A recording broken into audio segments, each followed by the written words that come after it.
but it could be number one if you were thinking about hospital topics, like how to avoid making a mistake on a sick person. Probably the other 5 topics are maybe important for boards and clinic and not as much for ward teams. So it says number 6, but maybe it's number 1, depending on how you're ordering them. It's one case really in the beginning, then a clump of didactic stuff about lupus and vasculitis and things that are mimics of lupus and vasculitis, and then some flashcards at the end, which are images that it just would be good if you could recognize those for testing purposes and maybe for patients in the hospital. And then Dr. Moore is going to talk more about a single topic, whereas this is about a presentation, sick, inflammatory disease, hospital. His is rheumatoid arthritis, also a board's topic.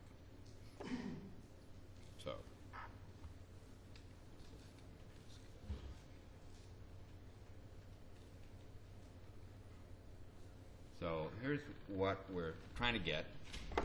We want to really spend some time looking at the pictures, so I'm going to try to flash by the bullet point slides faster and just spend more time just looking at the pictures of skin and radiographs and angiograms and things. In general, we're trying to have an approach that's kind of like this little outline here. So the first thing, if it's inflammatory and it's sick, you're approached like a FUO. Even if there's no fever, you're thinking something like it's infection, that's fast moving, it's vasculitis, that could be fast moving, or it's a perineoplastic thing, maybe. So that's the FUO sort of differential. And then within the rheumatic disease or inflammatory groups of things, we're thinking of these 3 things mostly. So if you think about the a priori probability, lupus is something like 1 in 2,000 in the general population, maybe as much as 1 in 240 in young to middle-aged black women. Vasculitis is more like 1 in 10,000 people, maybe. And then these things would be low population prevalence, but then because they're concentrated, particularly in the maybe a safety net hospital like ULH, we're still going to be looking for higher probabilities of SBE, HIV. Of course, you never miss that. You know, you're always going to have that. And then viral hepatitis, you're probably not going to miss that, but it's something to think about. Has the person had their hep C repeated in recent times? And then these are the other mimic things. And these do show up on boards sometimes. Perineoplastic syndromes, atrial myxoma, cholesterol emboli syndrome, you know that one. That's the one with the high EO count, right? And toxic drug effects, you've seen plenty of that, I guess.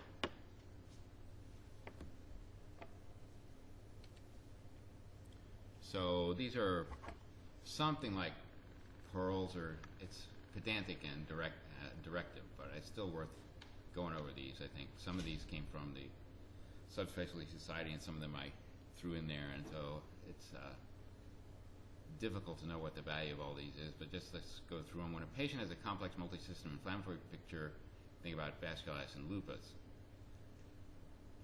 And if you think it's vasculitis, you have to sort of delve deeper, try to find a cause. So the classic example of that is this thing that's reported on the path from the skin biopsy, leukocytoclastic vasculitis. That's neutrophils in a vessel wall where they break up and you see bits of the neutrophil, right? So that actually is a typical palpable purpura lesion and doesn't tell you anything about what the underlying disease is.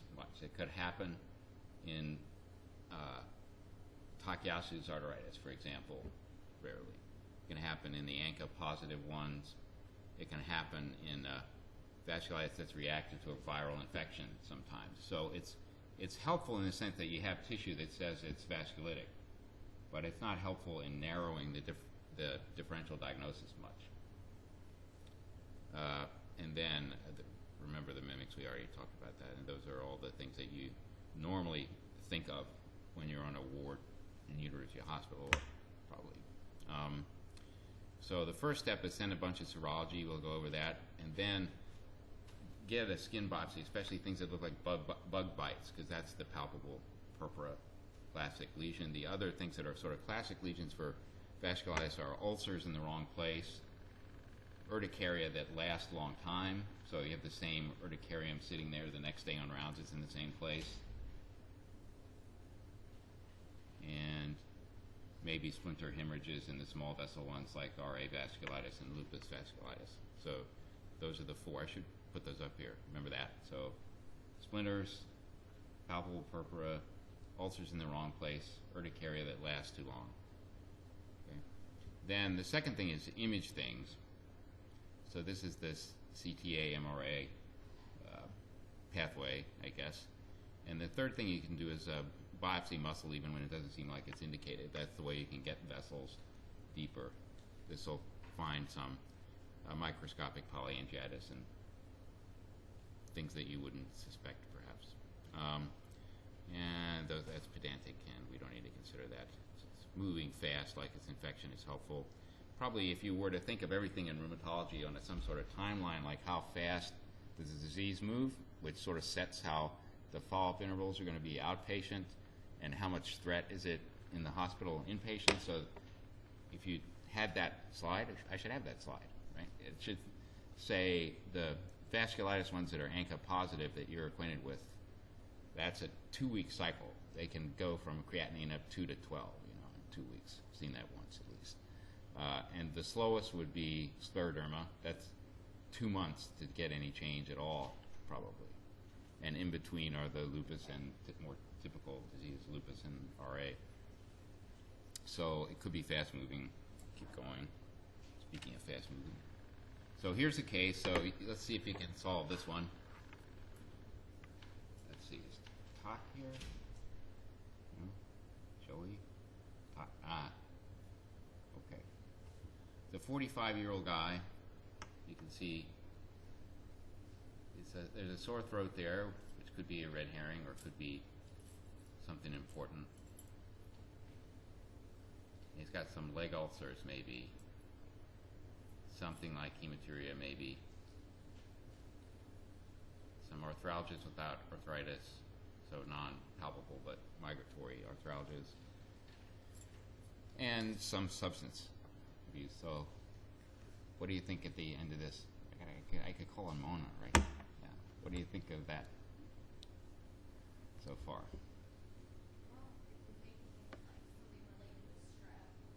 Yeah. Okay. So post-streptococcal GN could be reasonable. Okay.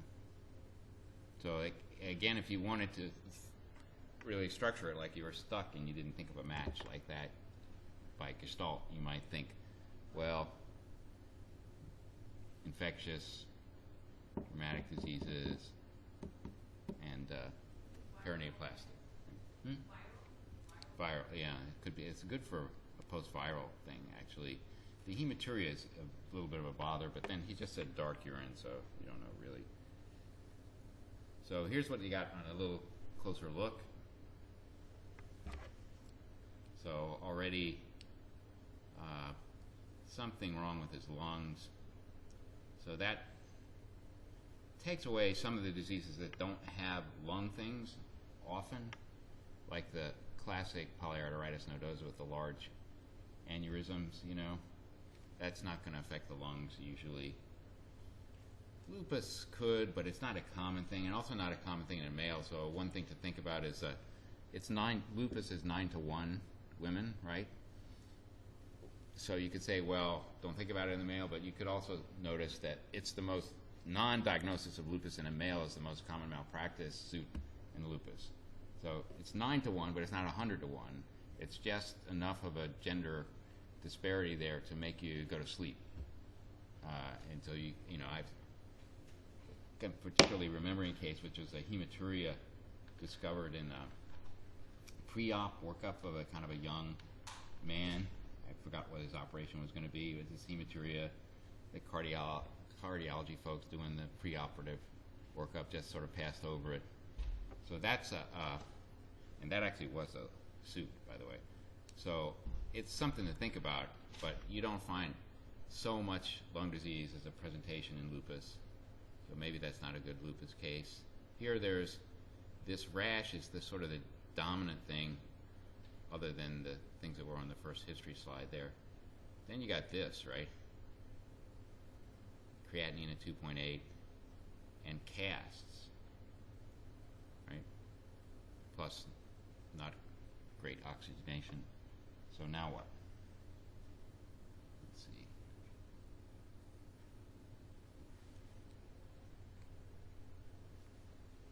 Zero. Can't hear it. I'm sorry, you gotta say it louder and I'll repeat.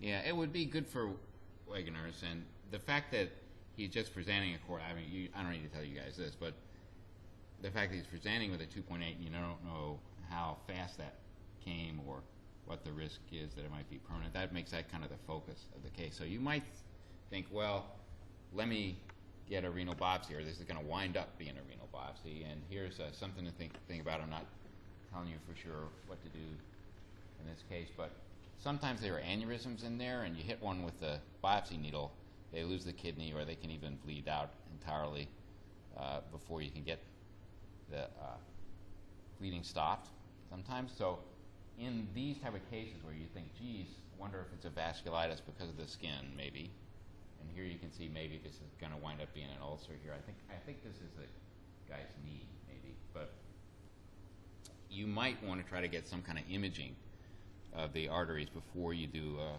renal biopsy. Although you have to say, well, with a creatinine at 2.8 and the cast, it's going to wind up in a biopsy. Okay. So that, we'll leave that one. That one was a Wegener's type, by the way. So, good. So, moving on to the second topic, maybe, or a subtopic, diagnostic considerations in patients with multi-system disease. It's sort of like, when do you think of each one of these as the possibility? So we'll start with the lupus one. When do you consider it? The top thing we just discussed, what's the demographics of it? This is really, really helpful, I say. So there's 11 criteria. You would never memorize those because nobody can memorize, I can't, right? It's been studied. Nobody memorizes lists that are much longer than 3, you know? So we're stretching it to get a 4. There's this math way of approaching these criteria sets called analysis of recursive partitioning or something like that. So it's something like, if you have 11 criteria, you take a set of charts or something like that and take away one criteria and see how they classify with just 10. And it won't work as well as with 11, but the difference is the value of the one that you took away. Then you put that one back and take another one away, recursively going down, and you can end up assigning a weight to each of the criteria, how much it contributes to the operation of the overall set. So if this is a kind of a gold standard thing that's set up to get all patients with definite disease, so really, really sensitive, not I mean really, really specific, not real sensitive necessarily. It's for the purpose of making every patient in a drug trial a perfect assay of how well the drug is going to work. So they want people kind of sick so they don't have to follow them for 5 years like we should, but follow them for a year within the budget of the drug study or something like that. And so these are not really necessarily set up for use in clinic. So thus, it makes a lot of sense to go into them more and figure out how I'm going to diagnose this, and people don't have 4 of 11 criteria, which is the cutoff supposedly. What are the strongest 4 criteria? Otherwise, you wind up waiting for the 4th criteria, and people, teenage girls with a creatinine at 12 thrown up on your carpet. So you have to expand the criteria set or how it operates. So this is one good way. So which would you figure are the 4 strongest criteria? That would be something really common in a lupus patient and really uncommon in regular people that you meet walking down the street.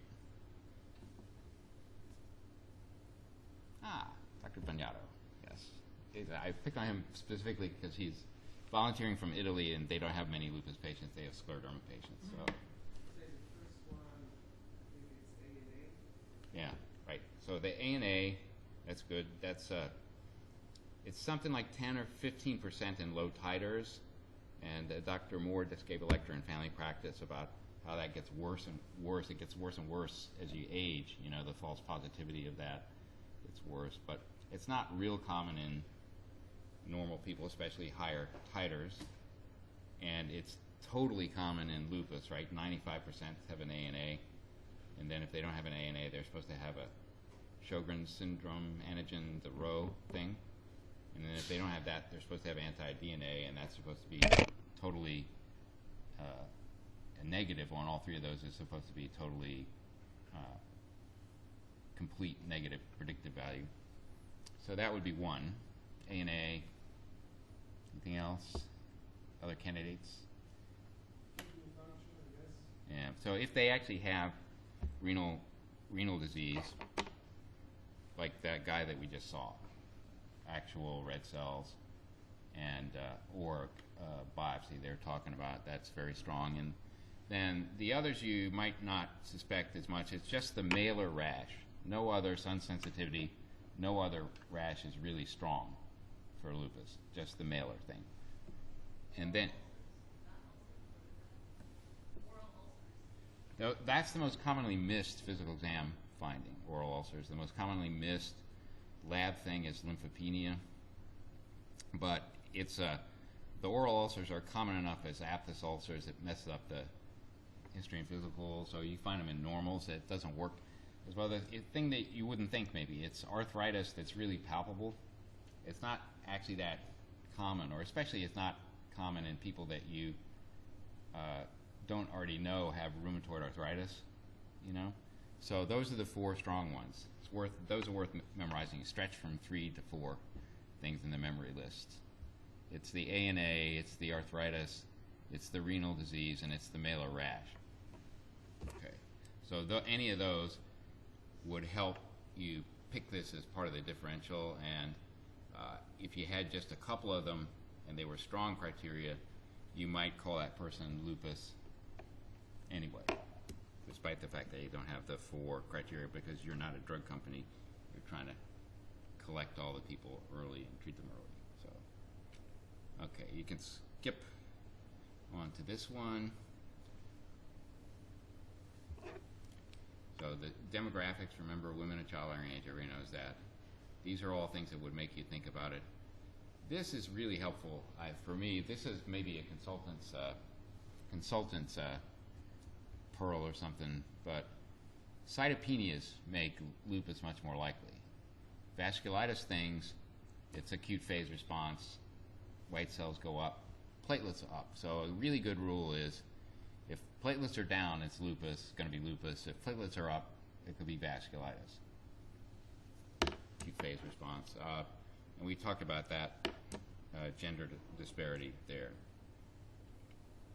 This is just for shock value, I guess. So it's a really old slide from 92. There's data from 2005 from the CDC that shows the same thing, but they didn't graph it in this sort of assaulting way.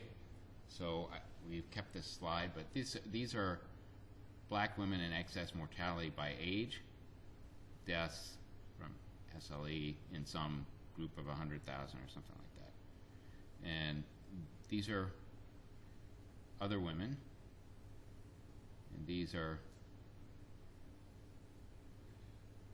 males, and down here at the bottom, right? So by far the, it's per million, okay.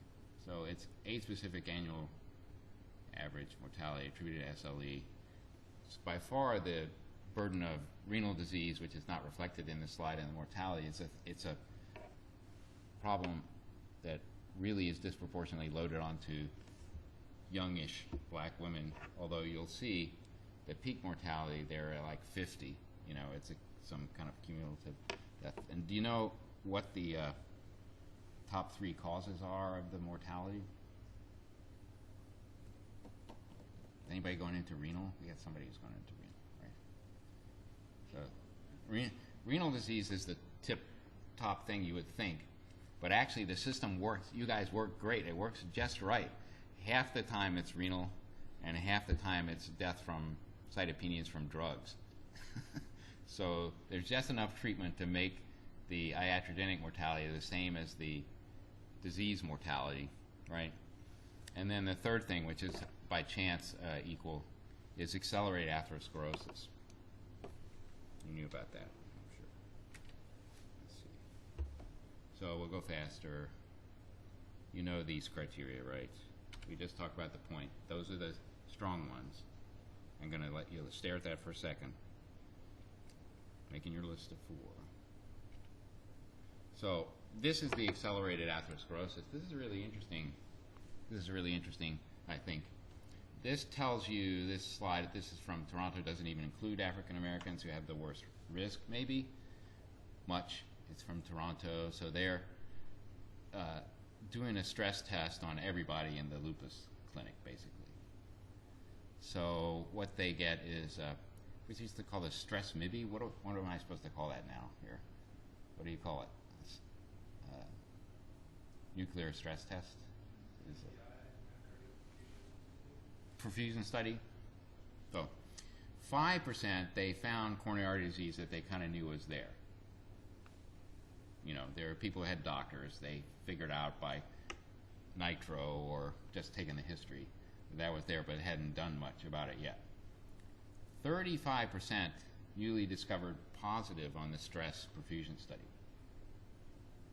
And 12%, a third of those, so that's 12% of the overall, had a low LVF already.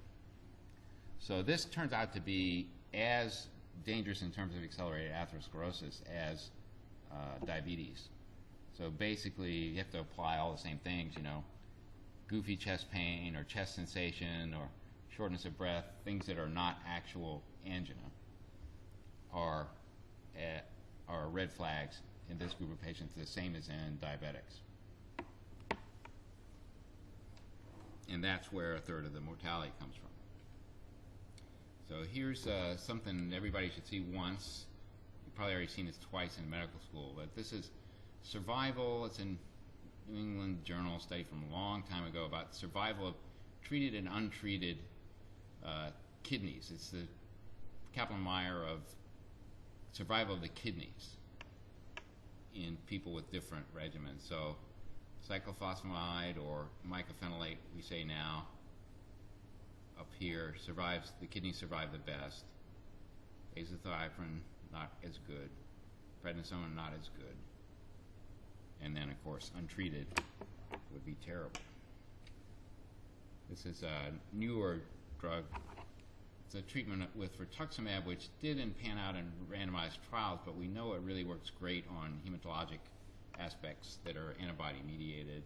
And it's still used in a lot of things. Like last week, I think we used it in a person who had transverse myelitis from lupus in the hospital. I'm thinking it's an active case, so I could say the name of the person so everybody would know about them, or you think that's a HIPAA question? Okay. So when you consider, this is the opposite slide, when to consider vasculitis instead of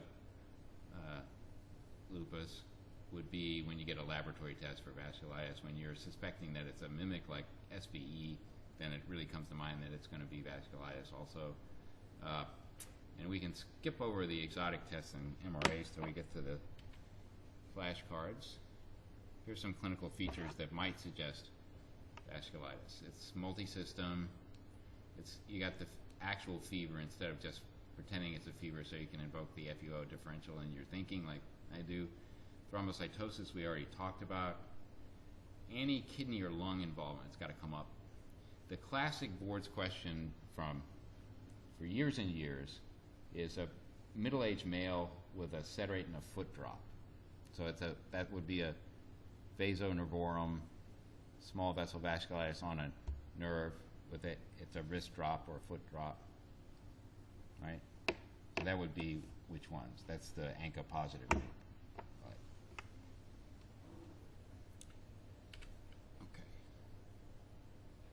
skip. So here's your mimics. You know these already. HIV. This also is another classic boards question. You ever heard of this one? Pyomyositis. It's kind of it looks like it might be a polymyositis because they're weak or something, but it turns out to be that's pain in the thighs or something like that. It's relatively symmetric. It's not something that happens to patients on the heart much. It's little staph abscesses all through the muscle, and they may have some muscle enzymes from that, CKs or something. Only diagnosable by MRIing the thighs. Hepatitis C, something you think about all the time, but it really is interesting that, we're talking about diseases that are 1 in 1,000, like lupus 1 in 2,000, or even 1 in 100 would be rheumatoid arthritis. The number of people that have C kind of exceeds those all. There was a new Hep C survey thing in Annals last month, which said it was closer to 1%, but still 7% of people at the VA, and that's a really accurate number. They took blood from everybody in the country one day, and handed them a sheet that said, well, since you're getting your Chem 20 drawn at the VA, would you mind if we did your Hep C at the same time? And they got something like 60% compliance, so everybody had blood drawn at the VA on a given day, and that's an actual number nationally from the VA. If they have cryoglobulinemia from Hep C, which is about 40% have some degree of that, they'll be rheumatoid factor positive, and that's a more reliable test maybe than the cryoglobulin test itself. And then the rest we know. So let's move on to flashcards quickly. So we'll skip past the tests, which the ANCA and the ANA. All right. So, what do you think this one is? And why?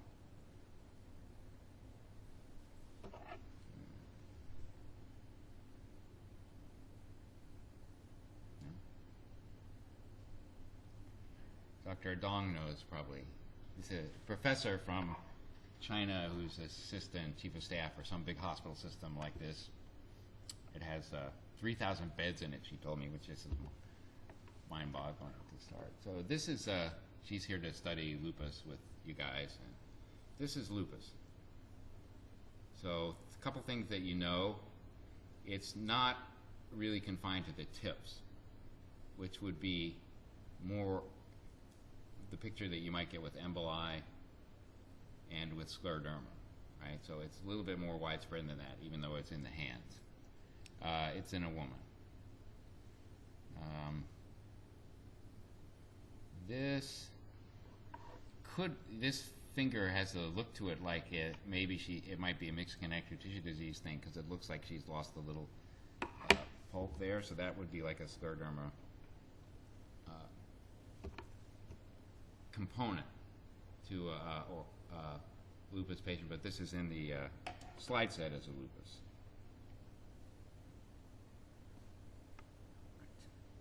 Right. Cholesterol emboli would be in the ends, right?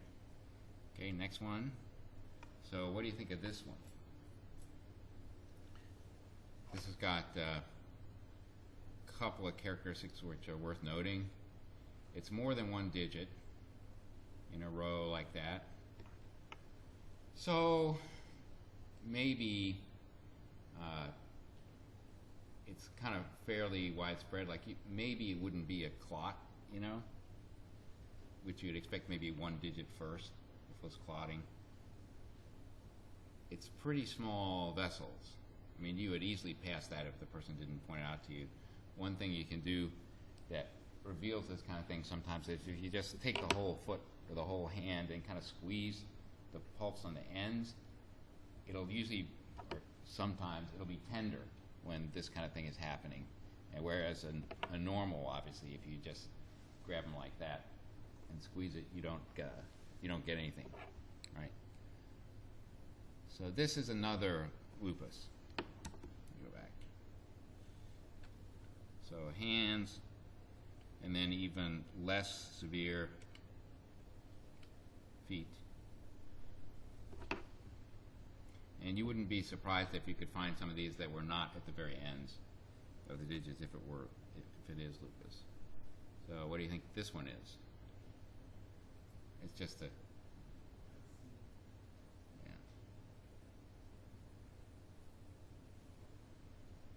That's really nondescript. It's supposed to be photosensitive lupus, right? I think I knew this guy, so it was a photosensitive cutaneous lupus with boop. So not the boop that you think of. That's a joke for old people. That's a cartoon character from the 30s or something like that. I should do the next one. All right. What do you think of this one? So this is really extensive. It's not really the same type of palpable purpura that looks like bug bites, a few bug bites. It's pretty extensive. Sometimes they get confluent almost. Remainder of the exam is unremarkable. This is like the chief complaint. What are you thinking? So the temptation would be to biopsy that, of course, which they would do in a second if you were in the dermatology clinic, right? Well, what do you expect the biopsy will show?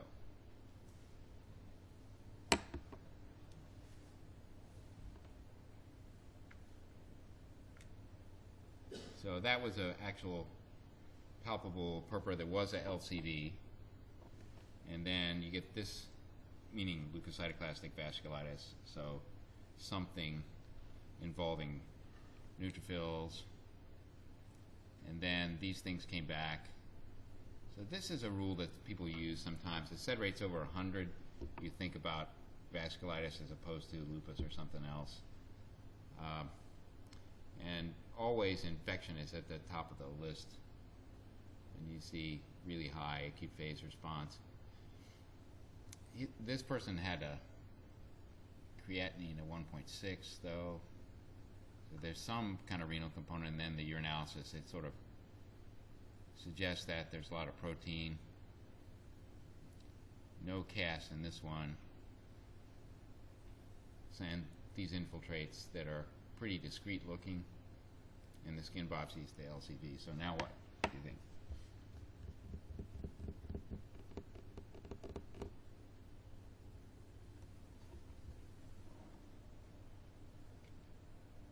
No. So that, the answer to that one, this is a different one. The answer to that one is, this is a one that's in the granulomatous polyangiitis, Wegener's kind of category. And it's over-interpreting a chest x-ray thing, I guess, and you'd see a chest CT, but the fact that they're real discrete, like snowballs like that, it really makes you think of some kind of fungal infection or Wegener's type of thing. And then the fact that there's renal disease is in there, and they have LCV, so you know it's a vasculitis, which doesn't entirely exclude every infection, but it makes it more likely to be a vasculitis. And the vasculitis that it could be with the kind of snowball or baseball things is the granulomatous polyangiitis kind of ANCA positive group. How about this one? Dr. Moore, did I ever show you this one before? Okay. This is good. I won't call on you honest. So what do you think that one is? This is an older person, you can kind of tell. This is a person who actually had scleroderma. They lived a long time. The person was 70-something years old when this happened. So they didn't die of the scleroderma. They probably had, I think, maybe 30 or 40 years of scleroderma before this happened. So what do you think this one would be? It's real discrete. It's 2 toes. It's not the real small vessel thing like the, remember, it's it's really discrete from that, right? It's much larger vessel. Yeah, that's right. So this is the person who is sort of billed as having some kind of vasculitis associated with scleroderma, which is really rare compared to lupus, which does have vasculitis with it. So this is the biopsy, possibly an obscure boards question. So you see these ghosts in here. You know about this already? These are where the cholesterol kind of dissolves away. So it's in sheets or so this is like a cholesterol crystal on end, the ghost that it leaves when it dissolves away in the processing of the slide. So this is sort of pathognomonic for cholesterol emboli, as you mentioned. And she had, this is an old-fashioned arteriogram, which should be a CTA now. It says a kind of really ratty aorta, where that came from. So they were smart enough to think of, well, cholesterol emboli, where is it coming from? Here's something different. Again, it's a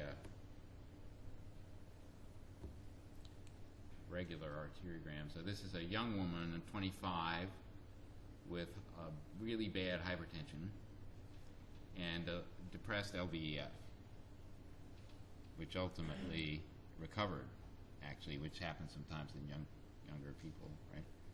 It's that right there. I'll show you some more pictures. It's actually, there's a little beak of a stenosis on the other renal artery over here. So there's a really good picture of the same patient.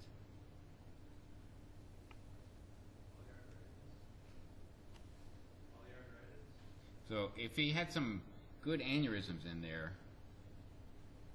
and you could, from just that one shot of the kidney, you could imagine, well, is that one, but it's Takyasus. It's the giant cell that can happen in young people. We have that in China, don't you have that? Yeah, it's a name for a Japanese physician, I think, but Takyasus arteritis, or giant cell arteritis in a young person. There's another picture of the same thing, and you get from this one more of an idea that there's not so many aneurysms, or you can't find an aneurysm that's clear-cut in the kidneys. And this took a lot of angioplasty, and they finally got that open, and her blood pressure came down. It was after 7 attempts. We had to get the chief of cardiology to do it because nobody else would do that many attempts of angioplasty on the same person. And maybe that wasn't smart, or maybe it was, but she survived that. And the LVF eventually came back to normal, surprisingly. There's another view of it. Okay, what's this one? It's the same thing. This is the Takyasus in a younger person. And again, same again. So what else can you do when you can't get the diagnosis from the serology and the clinical presentation? You have the possibility of MRAs or different types of vascular imaging and some exotic serologies. There's like the very first attempt that I ever was associated with trying to get an aortic picture, and the guy in a vasculitis, this is in the Takyasus patient, we say, and the radiologist read this really fuzzy image and said, wow, maybe, yeah, right in the word, right? So it didn't help that much, but now it will help a lot because of the MRA aspect of the technology. There's a strange marker, which is another Takyasus patient. This is euglobulin lysis time, which is a sort of a functional measure of tissue plasminogen activator circulating, and it correlates with lack of it correlates with the ESR and not walking. And when you get your fibrinolytic capacity back, the patient did better. Here's another one. We can actually get this one. It's a Phonolubrian factor antigen, or factor 8 related antigen, which is partially made in the liver and partially made in endothelium, and it drops when the patients are treated. That's a really old slide. This is not commonly used because it's not that much better than a sed rate. but it is a little bit more specific. And then you can biopsy. So what do you biopsy? Well, the obvious thing is you try to biopsy the organ that's most involved or that's threatening them the most, with the caveat that if you're talking about renal, you want to make sure that there are no aneurysms in the kidney that you're about to send off for a biopsy for. Then you can do a blind kind of biopsy of a muscle, usually gastrocs, and make it kind of a geologic core where you get some skin, especially if you had a little palpable purpura thing. This is get them to go further, deeper into the muscle. Obviously, you need a consult to persuade people to do that because there's no symptom in the calf, maybe. So, summary there. Try to recognize the pictures, particularly the boards-oriented ones like the cholesterol emboli and lupus. We're going to see that. And then remember to think of these mimic things on the wards, but also on boards.